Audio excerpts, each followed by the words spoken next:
নমস্কার। যুক্তি তর্ক সঙ্গে অর্কই আপনাদের স্বাগত। আপনাদের সঙ্গে আমি অর্কপ্রভ সরকার। প্রাথমিকে শিক্ষক নিয়োগ মামলার রায় এতক্ষণ আপনারা জেনে গেছেন। এই নিয়ে আমি প্রতিবেদন করব কয়েকদিনের মধ্যে। রায়টাকে খুঁটিয়ে পড়তে হবে রায় যখন আপলোড হবে। তাড়াহুড়ো করে এত স্পর্শকাতর বিষয়ে কোনো প্রতিবেদন আমি করতে চাইছি না। তাই আমার আজকের প্রতিবেদন হচ্ছে এসআইআর, নির্বাচন কমিশন, অনুপ্রাণিত কিছু বিএলও এবং সার্বিক প্রশাসনের কাজকর্ম নিয়ে। তার আগে বলি, আপনাদের সহযোগিতায় আমি অভিভূত। আপনারা যেভাবে আমার এই ভেঞ্চারকে সহায়তা করছেন, আশা করব আগামী দিনেও করবেন। ইউটিউব যেভাবেই আপনারা দেখেন না কেন, স্মার্টফোনে বা অন্য ডিভাইসে দেখবেন সাবস্ক্রাইবার বাটনের পাশে একটা থ্যাঙ্কস বাটন আছে, সেটাকে ক্লিক করলেই সুপার থ্যাঙ্কস। আপনারা সুপার থ্যাঙ্কসে ক্লিক করলে আপনাদের সহযোগিতা করতে পারবেন আমার এই ভেঞ্চারকে। আশা করি আপনাদের সহযোগিতা থেকে বঞ্চিত হব না। 1 ডিসেম্বর মুখ্য সচিবের নেতৃত্বে জেলা শাসক, এসডিও, বিডিওদের একটা বৈঠক হচ্ছিল। বৈঠকের নির্যাস হচ্ছে যে ঠিক আছে, এসআইআর এর কাজ চলছে, চলুক, আধিকারিকেরা চাপের মধ্যে আছে, কিন্তু উন্নয়নের কাজ যেন থমকে না যায় সেটাও আধিকারিকদের নিশ্চিত করতে হবে। এরপরেই মুখ্যমন্ত্রী তার স্বভাবসিদ্ধ ভঙ্গিতে বলেন, একজন এক্স অফিসারকে পাঠিয়েছে কমিশন, রাত 9টায় রাত 10টায় ফোন করে বিরক্ত করছে, হুমকি দিচ্ছে, বদলি করে দেব, দিল্লিতে পাঠিয়ে দেব। তিনি নাম করেননি, আমরা বুঝতে পারছি কার কথা বলছেন। নির্বাচন কমিশন যাকে নিয়োগ করেছেন স্পেশাল ইলেকটোরাল রোল অবজারভার, প্রাক্তন আইএস সুব্রত গুপ্ত, যাকে দিদিমণি বঞ্চিত করেছেন, যার মুখ্য সচিব হওয়ার কথা ছিল, তাকে মুখ্য সচিব না করে এক ব্যাচ জুনিয়র মনোজ পান্থকে করেছিলেন। সুব্রতবাবু দিল্লিতে যেতে চেয়েছিলেন, কেন্দ্রীয় সরকারে কোনো দপ্তরে যোগ দিতে চেয়েছিলেন, তাকে ছাড়লেন দিদিমণি, কিন্তু একদম শেষ সময়ে ছাড়লেন। সুব্রতবাবুর অবসরের সময় চলে এসেছিল, তাই গুরুত্বপূর্ণ মন্ত্রকের সচিব হিসাবে তার আর কাজ করা হয়। তাকে কমিশন নিয়োগ করেছে ওই স্পেশাল ইলেকটোরাল রোল অবজারভার। এই 2002 সালে যখন এসআইআর হয়েছিল তখনও সুব্রতবাবু তার সঙ্গে যুক্ত ছিলেন। মমতা বন্দ্যোপাধ্যায় খুব রাগ, স্পেশাল রোল অবজারভার, আমারই আমলা ছিল, তাকেই কমিশন পাঠিয়েছে, বুঝি না আমি ওদের খেলা। তাই উনি বললেন, উনি তো অনেক সময় অনেক কথা বলেন, যে বিএলওদের হুমকি দেওয়া হচ্ছে, বিডিওদের চমকাচ্ছে কমিশন, বিজেপির নেতারা। একজনকেও তিনি প্রমাণ হিসাবে দেখাতে পারেননি যে একে চমকানো হয়েছে, একে হুমকি দেওয়া হয়েছে, কিন্তু উনি বলেন, এগুলো বলেন। এটা ওনার দীর্ঘকালীন স্বভাব, অর্ধসত্য এবং অসত্য কথা বলা। তা সুব্রতবাবু খুব ঠান্ডা মাথায় মুখ্যমন্ত্রীকে উত্তরটা দিয়েছেন। বলেছেন কি, উনি তো মুখ্যমন্ত্রী, আমি ওনার কথা সরাসরি আর কি বলবো, কিন্তু কোভিডের সময় বা নির্বাচনের সময় যুদ্ধকালীন তৎপরতায় তো কাজ করতে হয়, তখন রাত 9টা বা রাত 10টায় ফোন করা যাবে না, এরকম কোথাও বোধহয় লেখা নেই। এসআইআরও হচ্ছে ভোটার তালিকাকে ঝাড়াই বাছাই করে একটা সাফসুত্র করে একটা স্বচ্ছ তালিকা প্রকাশ করতে, এবং যুদ্ধকালীন পরিস্থিতিতে হচ্ছে। তা যুদ্ধকালীন পরিস্থিতিতে কোনো কাজ হলে আধিকারিকদেরও যুদ্ধকালীন মোডে থাকতে হয়। তাই রাত 9টা রাত 10টা এই কথাগুলোর কোনো মানে নেই, খুব স্পষ্টভাবে সুব্রতবাবু বলে দিয়েছেন, এবং এটাও ইঙ্গিতটা দিয়েছেন তিনি স্বচ্ছ এসআইআর করার জন্য যা করণীয় তাই করবেন। প্রয়োজনে তিনি আবার সংশ্লিষ্ট আধিকারিকদের যখন প্রয়োজন মনে হবে তখন ফোন করবেন। ভালো রকম জবাবটা দিয়েছেন। ভদ্রলোক, শিক্ষিত লোক, আইআইটির প্রাক্তনী, খুব মার্জিত, খুব রুচিশীল ভাষায় মুখ্যমন্ত্রীর ছোড়া বলটাকে বাউন্ডারির উপরে পাঠিয়ে দিয়েছেন। এগুলো মুখ্যমন্ত্রী ভালো লাগবে না, তিনি তো অনুপ্রাণিত সব আমলাকুলকে নিয়ে থাকতে অভ্যস্ত। যেটাকে হ্যাঁ ম্যাডাম বললে হয় সেটাকে তারা বলে হ্যাঁ ম্যাডাম, হ্যাঁ ম্যাডাম, হ্যাঁ ম্যাডাম। এতটাই তারা অনুপ্রাণিত। তা কমিশন দেরিতে হলেও বুঝেছে যে রাজ্য প্রশাসন তো সহযোগিতা করছে না, এটা তো অন্য রাজ্যের মতো নয়, পদে পদে বিরোধিতা করছে। তাহলে এসআইআর প্রক্রিয়াকে সুষ্ঠুভাবে সম্পাদন করা তাদের কাছে এই রাজ্যে সব থেকে বড় চ্যালেঞ্জ। সেটা যাতে সুষ্ঠুভাবে হয়, এসআইআর এর উদ্দেশ্য যাতে সাধিত হয়, নির্ভুল ভোটার তালিকা যাতে প্রকাশ হয়, তো সেজন্য কমিশন কিছু পদক্ষেপ নিয়েছে। তার মধ্যেই সুব্রত বাবুকে স্পেশাল ইলেকটোরাল রোল অবজারভার হিসেবে নিয়োগ করা, আরো 12 জন আইএএস অফিসারকে বিভিন্ন জেলার দায়িত্ব দেওয়া ইত্যাদি। একটা খবর কমিশন সূত্রে এসেছিল 2208টা বুথে সবকটা ফর্ম জমা পড়েছে। মানে ওই 2208টা বুথে বিগত 23 বছরে কেউ মারা যায়নি, কারোর বিয়ে হয়নি, কেউ অন্য জায়গায় শিফট হয়নি। 2208টা, তার মধ্যে ছোটবাবুর জেলায় সব থেকে বেশি। যত কিছু দুষ্কর্ম দেখবেন সেটা অরিজিনেট করছে ছোটবাবুর খাস তালুক থেকে। তো তারপরে ছানবিন ছানবিন ছানবিন করে সংখ্যাটা দাঁড়িয়েছে 480। ব্যবস্থা নিতে হবে কমিশনকে। ওই বিএলও আরো সংশ্লিষ্ট যে আধিকারিক আছে, প্রকাশ্যে জালিয়াতির এত বড় নমুনা এর আগে সামনে আসেনি। আরো একটা জিনিস পাওয়া গেছে, 3টে বুথে, একটা হুগলিতে, একটা দিনহাটাতে, একটা দক্ষিণ 24 পরগনায়। সেখানে সেই বুথগুলোতে কোনো ভোটারের নামই 2002-এর তালিকায় ছিল না, সব থেকে পরে উঠেছে। এটা হতে পারে? তার মধ্যে উদয়নগো দিনহাটার একটা বুথ আছে, সম্ভবত দক্ষিণ 24 ফলতাল আছে, আর পান্ডুয়া আছে হুগলি।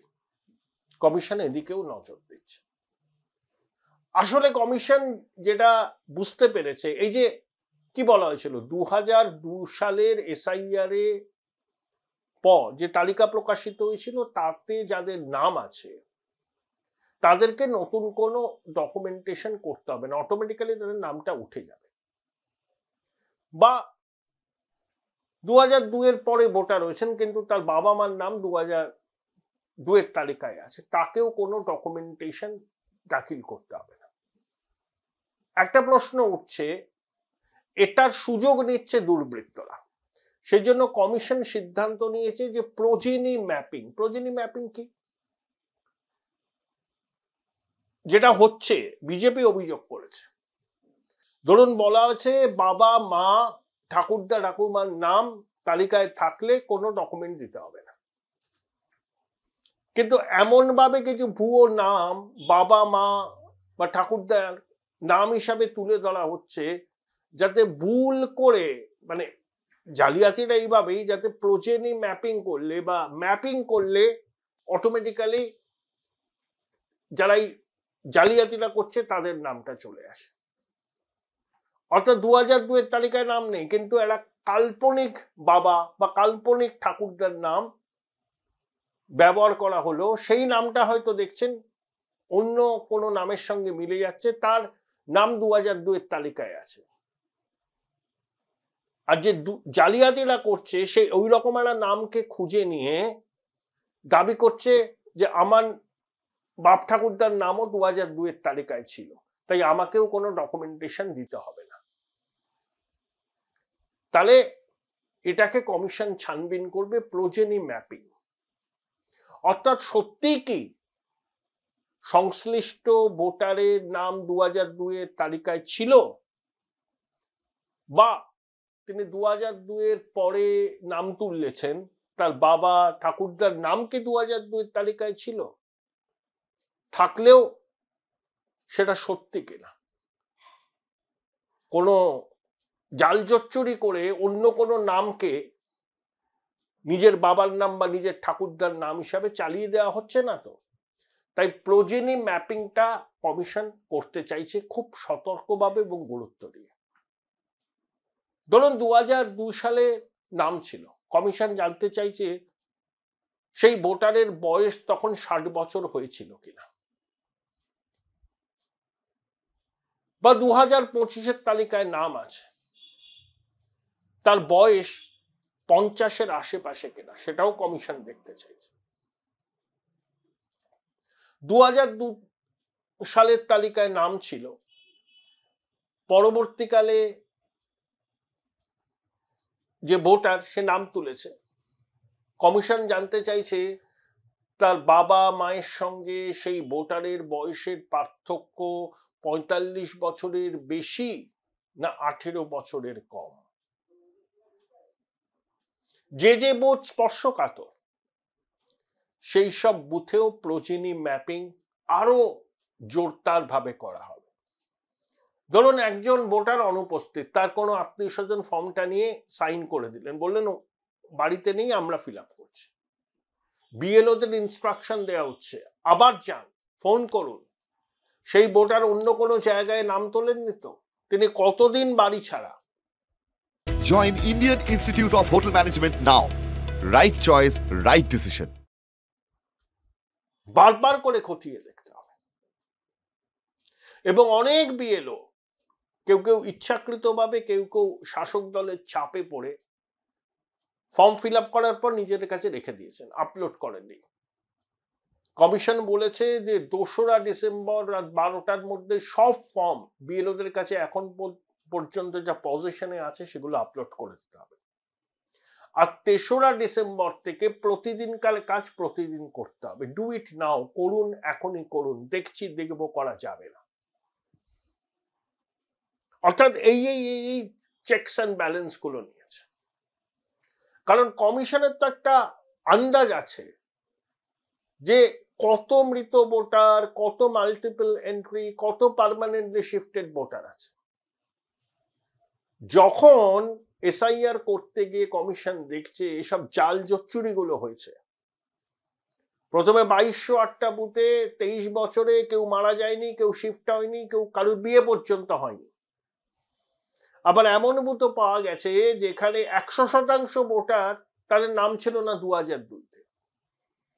অস্বাভাবিক বললেও কম বলা হয়। অর্থাৎ পরিকল্পিতভাবে ওই ডেটা এন্ট্রি অপারেটর, এক শ্রেণীর বিএলও, ইআরও, এই আরো সহায়তায় এই কাজগুলো করা হচ্ছে। তাই বললাম না, কমিশনের কাছে সব থেকে বড় চ্যালেঞ্জ হচ্ছে পশ্চিমবঙ্গে এসআইআর এর কাজটা সুষ্ঠুভাবে সম্পাদন করা। তার জন্যই তারা এই পদক্ষেপ নিচ্ছে। কিন্তু আমি আশাবাদী এসআইআর সুষ্ঠুভাবে হবে, কিন্তু 100% সফল হবে এই গ্যারান্টি আমি দিতে পারছি না, কমিশনও দিতে পারবে না। 80% যদি সফল হয়, মানতে হবে পশ্চিমবঙ্গের ক্ষেত্রে এটা একটা বড় অ্যাচিভমেন্ট কমিশনের। কারণ যে সরকার পদে পদে কমিশনের সঙ্গে অসহযোগিতা করছে, যে রাজ্যের শাসক দল প্রতিনিয়ত কমিশনকে তোপ ডাকছে, অনুপ্রাণিত প্রশাসন বিএলওদের উপর চাপ দিচ্ছে, হুমকি দিচ্ছে, আইপ্যাকের সহায়তায় ভুল এন্ট্রি করা হচ্ছে, সব হচ্ছে। কমিশন সেটাকে ভাঙতে চাইছে। সহজ কাজ নয়, কঠিন কাজ, কিন্তু দুঃসাধ্য নয়। সুব্রত বাবু তো জানেন দিদিমণির রাজত্ব কোথায় কি আছে, কোথায় ঘাপলা আছে, কিভাবে ঘাপলা করা হয়। He knows everything. সেই জন্য কমিশন তাকে এনেছে। সেই জন্য দিদিমণি বলছেন একজন এক্স অফিসার এসেছে রাত 9টায়, রাত 10টায় ফোন করছে, বলছে বদলি করে দেবো, হুমকি দিচ্ছে। সুব্রত বাবু যথার্থ জবাবটা দিয়েছেন। আসলে উনি উন্নয়নের পাঁচালী প্রকাশ করেছেন না, খুব ভালো কথা, উন্নয়নের পাঁচালী প্রকাশ করেছেন। তাহলে এত যদি উন্নয়ন করে থাকেন, এসআইআর কে নিয়ে আপনারা তো ভয় কেন দিদিমণি? বাংলা হচ্ছে উন্নয়নের মডেল, সারা ভারতবর্ষ বাংলার দিকে তাকিয়ে আছে, তাও আপনার এসআইআর নিয়ে এত আতঙ্ক, ঘুম ছুটে যাচ্ছে, উদ্ভ্রান্তের মতো করছেন। এর থেকে বোঝা যায় একটা জিনিস, জানেন, আত্মবিশ্বাস নেই আপনার।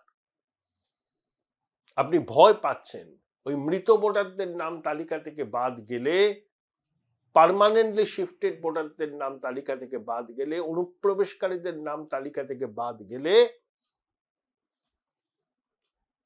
ওই লড়াইটা না তুল্যমূল্য হয়ে যাবে, যে বাড়তি অ্যাডভান্টেজটুকু পেতেন আপনি এই ভুয়ো ভোটারদের জন্য, সেই অ্যাডভান্টেজটুকু আর পাবেন না।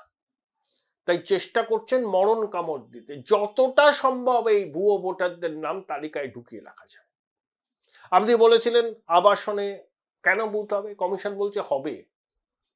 এই 6 তারিখ না কত তারিখে বা 11 তারিখের মধ্যে পুরো হিসাবটা দিতে বলেছে কলকাতা উত্তর, কলকাতা দক্ষিণ, হাওড়া, হুগলির প্রশাসনের সর্বোচ্চ আধিকারিকদের। একটা কথা কমিশন আপনার শুনছে না, শুনবেও না, কারণ আপনি অযৌক্তিক দাবি করছেন, সাংবিধানিক প্রতিষ্ঠানকে তার সাংবিধানিক কাজ করতে দিচ্ছেন না। তাই কমিশনও আটঘাট বেঁধে নেমেছে। খসড়া তালিকা প্রকাশের পর যদি প্রবল অশান্তি শুরু হয়, কমিশন কিন্তু এসআইআর স্থগিত করে দেবে, আইন শৃঙ্খলা পরিস্থিতির অবনতি এবং প্রশাসনের সার্বিক অসহযোগিতাকে কারণ হিসাবে দেখিয়ে। তাহলে দিদিমণি, আপনার টেনিওরের মধ্যে ভোট হবে না। ওই 2026-এর মে মাসে আপনার টেনিওর শেষ হলে অটোমেটিক্যালি রাষ্ট্রপতি শাসন জারি হবে, তারপর এসআইআর করে তারপর ভোট হবে। আমি তো কোনো রাজনৈতিক দল করি না, কোনো রাজনৈতিক দলের সমর্থক অবশ্যই। আবার বলছি, নো এসআইআর নো ভোট, এবং স্বচ্ছ এসআইআর, দুধ কা দুধ পানি কা পানি, সেটা যেন হয়ে যায়। একজন বৈধ ভারতীয় ভোটারের নাম যেন তালিকা থেকে বাদ না যায়, একজন মৃত voter, permanently shifted voter, multiple entry অনুপ্রবেশকারীদের নাম যেন তালিকায় না থাকে। কমিশনকে এটা এনশিওর করতেই হবে, নান্য পন্থা এছাড়া আর অন্য কোনো পথ নেই।